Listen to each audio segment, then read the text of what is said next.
તો મીડિયાને સંબોધિત કરી રહ્યા છે કનુ પટેલ, સીધા જોઈએ ત્યાં।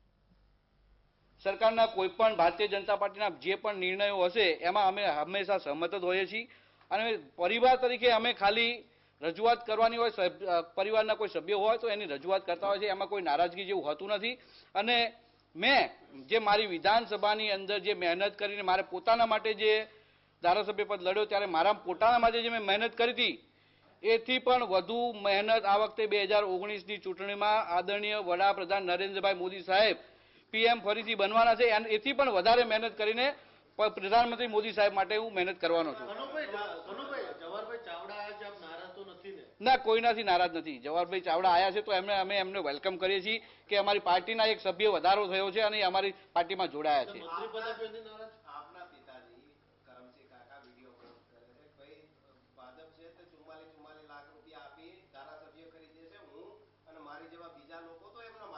કોઈ પણ મારા પિતાજીએ કોઈ પણ એવું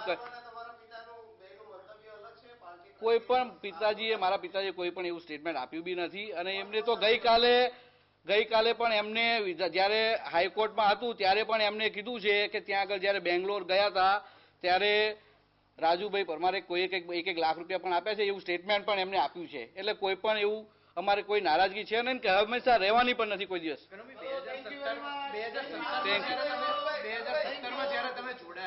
એ સમયે ક્યાંક સરકારમાંથી વચન આપવામાં આવ્યું કે આપને મંત્રી પદ આપવામાં આવે પણ જે પૂરું નથી થયું। કોઈ પણ એવું કઈ વસ્તુ છે જ નહીં। હું હંમેશા પાર્ટીને જ્યારે પણ પાર્ટી જે પણ નિર્ણય લેશે એમાં હું હંમેશા સહમત હોઉં છું। Thank you. પાર્ટીને અમે સમાજને જે પણ વસ્તુ પ્રભુત્વ મળે એમાં સમાજનું ધ્યાન રાખજો એટલી જ વસ્તુ કરી છે, બાકી કોઈ પણ જાતની એવી કોઈ રજૂઆત કરી નથી। મુખ્યમંત્રીએ શું કહ્યું? સમાજને કોઈ પણ જાતની રજૂઆત અમે એવું કીધું છે કે અમારો સમાજ 27% છે અને 27% પ્રમાણે જે પણ મેજોરિટી પ્રમાણે છે એ પ્રમાણે પાર્ટી સમાજનું થોડુંક ધ્યાન રાખે, તેથી કોઈ પણ વસ્તુ એવી કોઈ પણ કમિટમેન્ટ નહીં કરે। એટલે થેન્ક યુ।